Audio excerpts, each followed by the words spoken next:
Welcome back to Tommensense, everyone. So in today's video, I am showing you clips from when I went to Edmonton this past week and I did a presentation at Veteran Farmer.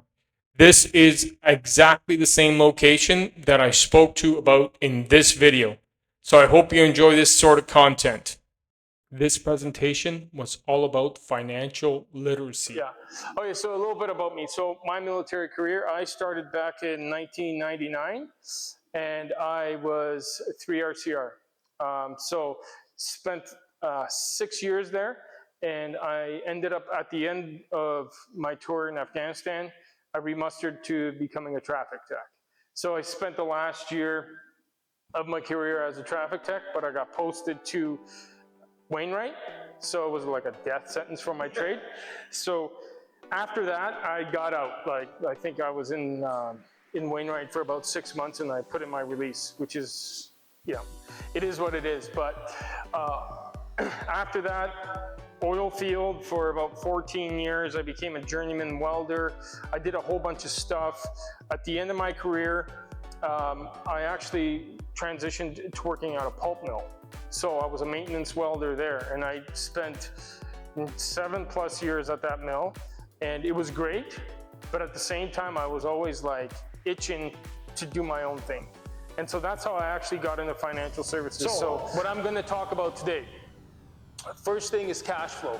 So budgeting and taxes. We're going to hit the highlights, and we'll do some basic stuff. So I'm not sure if you've ever done budgeting or talked about taxes or found out about taxes.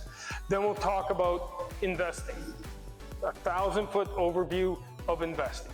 So you have a good understanding of where to start, where you should put your money, and everyone's different. So this isn't cookie cutter at all. And then we'll talk about estate planning, the thing that nobody wants to talk about, right? Because we're all gonna live forever, nobody's ever gonna die, and I'm gonna be healthy until I go in my last minute, and that's it. Skill testing question. What percentage of lottery winners go broke in 5 years? 70% of lottery winners go broke in 5 years. And why this matters for veterans? Because lump sum payouts. So within Canada, it's not really complicated, but people complicate it a lot. So if you have tax-free money here from the government, right, through Veterans Affairs or however else you get it, that money you should put in a non-taxed investment or a place where you can have it later on down the road, and the government's not going to tax you for it. But what most people are doing is they're taking their non-taxed money, paying off their bills, buying a car, doing all of these things after the payout comes, and then they realize, man, I still got to go to work.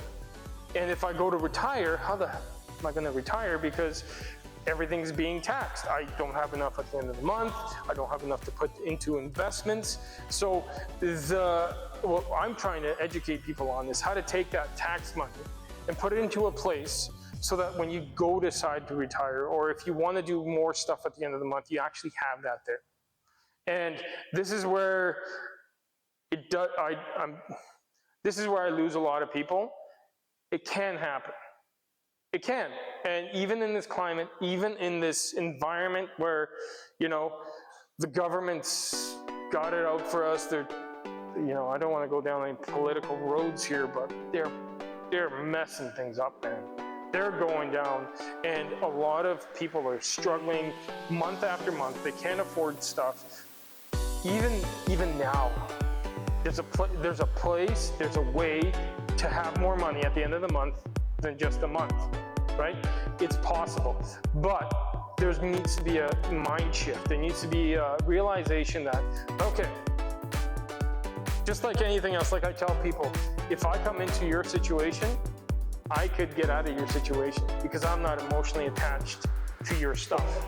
It's just doing those things on a daily basis. Now, I'm not saying that your relationship with finances needs to be like if you're not doing a budget all the time, then you're a horrible person and everything's gonna blow up.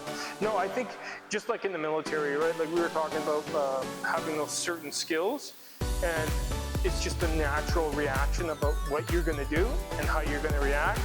if you can build that in with finances, then you'll be set. Because I have a 3-year, 5-year, 10-year goal that I don't have to do anything. And kind of like me and my wife right now, but I'm gonna talk about this a lot because this is like the thing I do all the time. But we have these goals that if we can spend more time together, that's what this is all about. And money's just a tool that allows us to do that, right? And our businesses are a part of that tool that allow us to do that. And I think if more people could get to that place, I'm sure you'd like to hang out with your wife a little bit more, right? If you're surrounded by people that want you to succeed, they'll help you, but you need to ask the questions. So a lot of people that I find that are struggling with their finances, A, don't trust anybody, and B, are very cynical. You're like, you don't know what I'm going through. How can you help me, right? And they don't want to change because they're just happy in the state that they're in. It's easier to blame. I think it's like a mentality, I find it more of a civilian mentality where it's easier to blame somebody else for the trouble that you're going through than change the way that you're doing it. So I'm not saying, I know there's military guys that's right, messed up. So nobody's off the hook.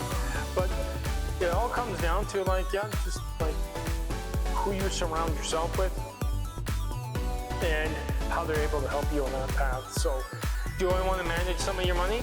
I think that would be a very good thing for you, but you might not need that. And that sucks for me as an advisor to be transparent with you like that, but that's no two clients are the same. And so that's very important. If I'm trying to teach people how to be, financially responsible and have a good financial literacy, those are decisions they need to make for themselves first. The only way you're not going to lose money is if you put it in a money account, and that money account is guaranteed to pay you 3%. But is that how you want to invest? Some people do.